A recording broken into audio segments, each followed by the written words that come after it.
Bonjour, bienvenue sur la page Être en vie par l'amour. J'espère que vous allez tous très bien ce week-end. Aujourd'hui, vous propose de répondre à une interrogation qui m'est venue lors du live que nous avons fait hier soir avec les participants. Donc, il y a un égrégore général qui s'est dessiné. C'était l'égrégore de la blessure, notamment de trahison.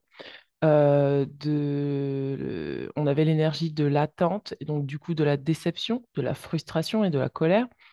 Et donc, il y avait une énergie globale du pardon, c'est-à-dire que chaque participant euh, était, entre guillemets, en transition pour pouvoir recevoir des informations concernant leur moi intérieur, concernant leur vibration, pour pouvoir passer à un autre palier.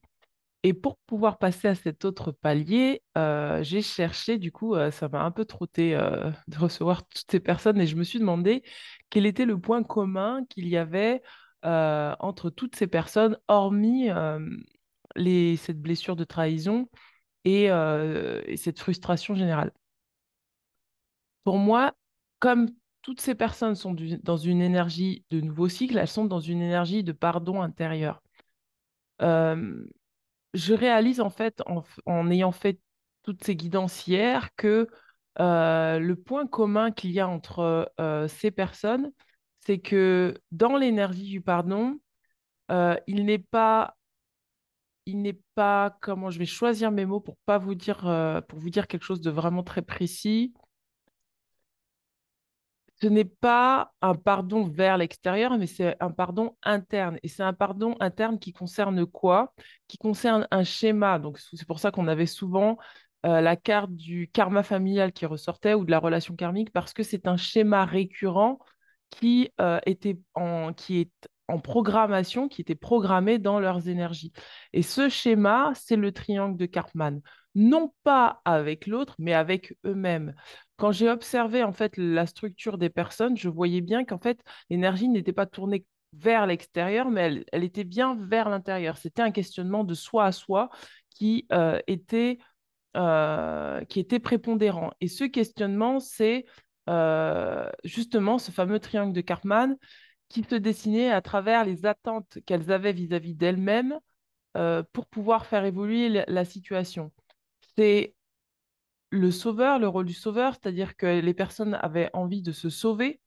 Énergétiquement, ça disait il faut que je fasse tout pour me sauver, pour me sortir de là, pour me sortir de cette situation, pour essayer d'arranger les choses. Voilà, c'est vraiment une énergie qui est de l'ordre de dès que j'essaye de me sauver moi-même, inexorablement, je rentre dans le triangle de Karpman avec moi-même. Dans le sens où, une fois que j'ai essayé de me sauver, mais que ça va pas assez vite à mon goût, que j'ai trop d'attentes, que j'ai peur de l'extérieur, etc., je tombe inexorablement dans le rôle de la victime. Et quand je suis dans le rôle de la victime, je perpétue le sentiment d'échec, le fait de ne pas être suffisamment, de ne pas se sentir suffisant par rapport à un idéal que j'aurais créé dans le futur qui n'est pas là sur l'instant. Et ensuite, je deviens un bourreau pour moi-même dans la mesure où je crois intérieurement que je dois me battre contre moi pour pouvoir retrouver une forme de stabilité pour les personnes qui étaient dans des relations toxiques ou une forme de, euh, ou une forme d'arrangement avec soi-même pour pouvoir rester dans des relations qui ne sont pas saines pour soi, parce qu'on doit être meilleur que ce qu'on est déjà. Donc en fait, on revient dans l'énergie de la compétition avec soi. Donc c'est vraiment de soi à soi.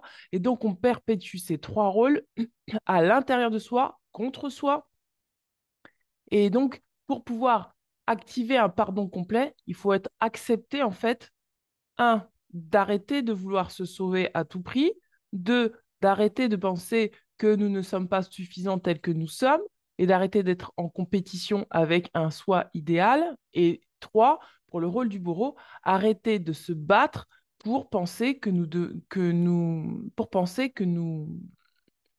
nous ne sommes pas assez bien tels que nous sommes et que nous devrions être autre chose que ce que nous sommes ici et maintenant. Et quand on intègre cette notion-là, on accorde, on s'accorde avec le pardon intérieur qui s'active en remettant une mère divine à l'intérieur de soi et un père divin à l'intérieur de soi. Pourquoi la mère divine? Parce que la mère divine, c'est celle qui va vous dire, écoute, tu as fait du mieux que tu as pu, je te soutiens, je suis avec toi, tu fais toujours du mieux que tu peux. Aujourd'hui, prends soin de toi, prends soin de tes besoins. Pas besoin de lutter, pas besoin de se battre, prends soin avec de la douceur et de la bienveillance de toi. La deuxième énergie du père, elle va vous dire, maintenant tu as appris les leçons, tu sais qui tu es, tu sais vers quoi tu vas, tu sais que tu ne retourneras pas dans ces énergies-là. Et l'enfant intérieur va vous permettre de consolider tout ça en allant vers vos passions. C'est-à-dire, maintenant que j'ai pris soin de moi comme une mère et un père pour moi, je vais faire descendre ça dans la matière et du coup, je vais savoir qui je suis. Je vais m'auto-féconder quelque part. Je vais me créer. Je vais me remettre à la vie. Je vais me redonner une nouvelle naissance pour pouvoir continuer ce chemin. C'est-à-dire que là, je vais être plus juste vis-à-vis de moi-même. Et en intégrant cette partie-là de soi, on s'autorise le pardon intérieur. Ce pardon intérieur se fait uniquement en lâchant l'énergie du triangle de Karpman à l'intérieur de soi. Ensuite, je voulais dire autre chose, ça m'a traversé, mais ça va tellement vite là-dedans que j'ai oublié. Euh, Ensuite, il va falloir donc unir son masculin et son féminin intérieur. Et ça, pourquoi? Parce que quand vous avez uni donc la mère divine qui prend soin, qui chérit, qui amène de la douceur, on intègre le père intérieur qui est dans la protection, c'est-à-dire non, tu ne vas pas retourner là-dedans, tu n'en as pas besoin, mets-toi bien sur tes assises. Il y a le masculin et le féminin qui va faire en sorte que pour pouvoir féconder l'enfant, donc il y a les grands-parents et après il y a le masculin et le féminin, pour pouvoir féconder l'enfant, il va falloir allier après l'intuition et l'action. C'est-à-dire, qu'est-ce qu'intuitivement je ressens par rapport à ce que j'ai envie de faire, qu'est-ce que je ressens quand je suis en contact avec l'extérieur, qu'est-ce que je ressens quand je suis en contact avec moi, et c'est ça qui va vous permettre de couvrir vos besoins. Et le masculin, oula, je vais y arriver, le masculin intérieur va vous permettre de poser des actions pour pouvoir euh, consolider en fait cette intuition. Et ensuite, on a l'enfant intérieur qui va vous permettre de créer, d'être dans la fertilité. Et donc, cet enfant, il va se sentir donc en sécurité tant qu'on n'a pas cette assise-là à l'intérieur de nous, ces archétypes-là à l'intérieur de nous bien consolidés, l'enfant intérieur ne va pas pouvoir créer de manière sécurisée. Et donc, ça va demander donc de travailler sur toutes ces énergies-là. Et quand je dis travailler, c'est travailler avec le lâcher-prise. C'est la non-action, c'est l'action de la non-action. C'est-à-dire que il va falloir arrêter de vouloir se battre contre soi, je me répète, arrêter de vouloir se sauver, arrêter de penser que nous sommes nuls, que nous ne sommes pas assez face à un événement de vie et accepter juste d'apporter de la compassion pour soi. Et c'est de cette manière-là qu'on laisse, qu'on retire, quelque part, qu'on enlève le karma peut-être familial qui était transgénérationnel, puisque c'est un karma qui est tellement ancré dans la société que parfois on ne le voit même pas. Et justement, pour se laisser toute la place pour accueillir cette mère, ce père, ce masculin, ce féminin et cet enfant intérieur à l'intérieur de soi. Donc voilà, ça, donc je vais m'arrêter là parce que sinon je pourrais continuer pendant longtemps. Donc pour